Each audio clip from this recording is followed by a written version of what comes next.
Assalamualaikum warahmatullahi wabarakatuh. Balik lagi di channel ini. Hari ini kita akan belajar tentang problem solving. Nah, dikarenakan materi tentang problem solving ini cukup banyak, jadi akan saya bagi menjadi dua bagian. Ini adalah bagian yang pertama. Sebelum kita masuk pada pengertian atau proses dari problem solving itu, alangkah baiknya kita terlebih dahulu memahami tentang pengertian atau definisi dari problem atau masalah ya. Yang mana di sini didefinisikan bahwa masalah adalah kesenjangan antara harapan dan kenyataan. Nah, di sini juga dijelaskan dalam Connie et al. Tahun 1975. Bunyinya sebagai berikut ya. For a question to be a problem, it must present a challenge that cannot be resolved by some routine procedure. Ya. Jadi di sini pada intinya bahwa suatu pertanyaan atau soal disebut dengan masalah jika dipresentasikan beserta dengan sebuah tantangan ya, yang mana tantangan ini tidak dapat diselesaikan dengan beberapa prosedur rutin, tetapi prosedur-prosedur yang memang tidak rutin yang bisa menyelesaikan suatu soal ini. Nah, maka soal ini disebut juga dengan masalah atau problem. Nah, sebagai ilustrasinya untuk memudahkan teman-teman dalam memahami apa itu masalah ya. Ini yang pertama, misalkan ada soal sebagai berikut, berapakah jumlah dari 1 tambah 2 tambah 3 tambah dan seterusnya tambah 100 ya. Nah, kemudian nomor 2, ada 15 batang korek api ya, yang tersusun sebagaimana pada gambar. Kemudian ambillah 3 batang korek api, sehingga akan tersisa 3 persegi. Nah, korek api nomor berapa saja yang diangkat? Untuk ilustrasi yang pertama, ini akan menjadi masalah ya ketika siswa SD menghitung jumlah dari angka 1 sampai 100 ini secara keseluruhan. Nah, ketika itemnya itu sedikit, itu tidak jadi masalah sih sebenarnya ya. Nah, tetapi ketika itemnya sudah mencapai 100, mereka akan secara urut menghitung, menjumlahkan nilai dari 1, 2, 3, sampai seterusnya sampai 100 ya. Yang mana hal itu akan menimbulkan kerumitan tersendiri. Oleh karena itulah diperlukan suatu formula khusus untuk menyelesaikan soal ini. Nah, ini disebut masalah dikarenakan memerlukan solusi yang non-rutin berupa formula khusus tadi ya. Nah, bagaimana dengan nomor 2? Nomor 2 juga sama ya. Mengapa dikatakan sama? Dikarenakan siswa itu akan berkali-kali mencoba mengangkat 3 korek api. Sehingga tersisa hanya 3 persegi. Nah, ini akan memerlukan waktu dan memerlukan pemikiran yang berulang-ulang. Sehingga ini menimbulkan suatu masalah kepada si peserta didik tadi ya. Oke, jadi ada 4 tipe orang yang menghadapi permasalahan matematika ini secara umum ya. Yang pertama, orang yang memiliki motivasi rendah, kompetensi rendah. Memiliki motivasi tinggi, kompetensi rendah. Memiliki motivasi rendah, kompetensi tinggi. Memiliki motivasi tinggi dan kompetensi tinggi.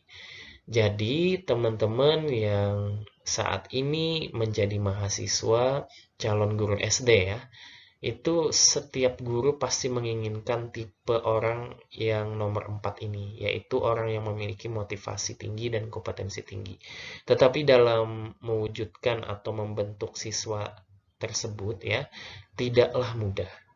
Seorang guru harus lebih sabar, seorang guru harus lebih mengayomi, dan seorang guru harus lebih membimbing dan mendidik serta lebih bijak dalam memberikan materi, terutama di dalam materi matematika ini, yang mana banyak sekali muncul paradigma bahwa matematika itu sulit.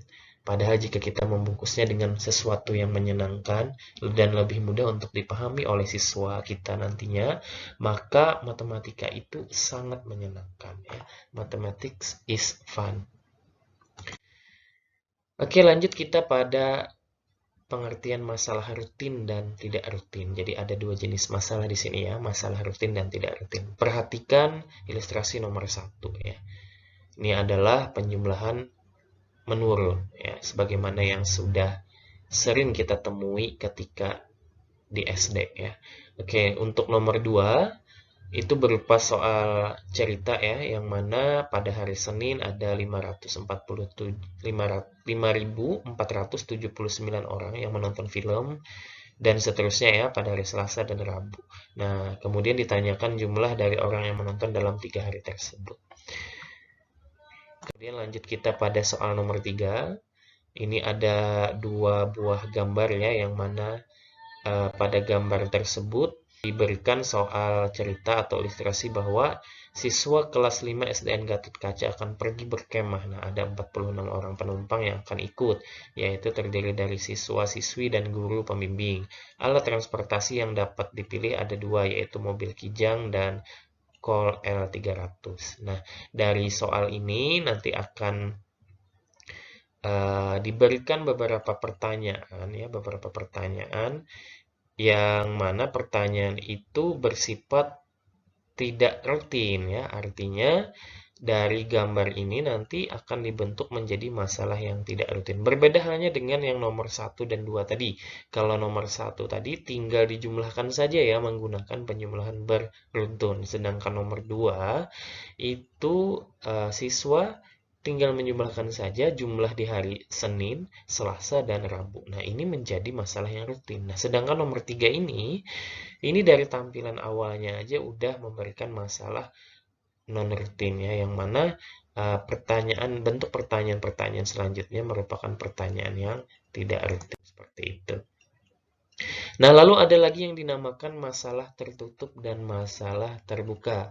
Nah, masalah tertutup ini sebagaimana yang sudah disampaikan bahwa masalah tertutup ini adalah masalah yang memiliki jawaban ya, atau memiliki penyelesaian itu cuma satu. Nah, sedangkan masalah terbuka adalah masalah atau soal nanti ya, kalau bentuknya itu memang soal yang memiliki penyelesaian atau jawaban lebih dari satu. Artinya bersifat terbuka terhadap jawaban apapun itu yang masuk akal ya. Nah, kita lihat ilustrasinya di nomor 1. Ya, dari 3/5 siswa kelas 6 dan 3/4 siswa kelas 6B SD Amanah adalah perempuan. Nah, kedua kelas tersebut mempunyai jumlah siswa yang sama, dan kelas 6A mempunyai 8 siswa laki-laki, lebih banyak daripada kelas 6B. Nah, lalu di sini yang ditanyakan adalah berapa banyak siswa yang berada di kelas 6A. Pastilah jawabannya itu hanya satu ya. Jawabannya hanya satu.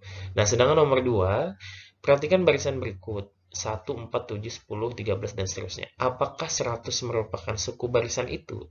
Nah, ini ditanyakan nih. Nah, kemudian dijelaskan jawaban. Nah, ini akan menimbulkan jawaban dari beberapa siswa yang bisa jadi berbeda ya, berbeda tiap siswanya ya, tidak ada jawaban yang sama karena ini berupa penjelasan, dan pertanyaannya pun bisa jadi jawabannya ada dua, iya atau tidak, seperti itu ya. Nah, ini perbedaan yang mendasar antara masalah tertutup dan masalah terbuka. Baik, untuk menguji pemahaman, lakukan instruksi ini secara berkelompok ya. Nah, ini ada 5 instruksi atau 5 pertanyaan. Kalian jawab saja secara berkelompok, diskusikan dengan kelompok kecil kalian ya. Jangan lupa tujuan dari berkelompok ini bukan untuk berkompetisi ya, tetapi untuk berkolaborasi, menghasilkan pemahaman yang mendalam tentang apa itu problem atau masalah, sebelum nanti kita masuk di dalam problem solvingnya ya. Nah, oleh karena itu, silahkan saja kalian untuk berdiskusi, silahkan saja untuk memberikan komentar, memberikan kritik, memberikan saran, dan lain-lain terhadap materi atau terhadap pertanyaan-pertanyaan yang ada di dalam uji pemahaman ini.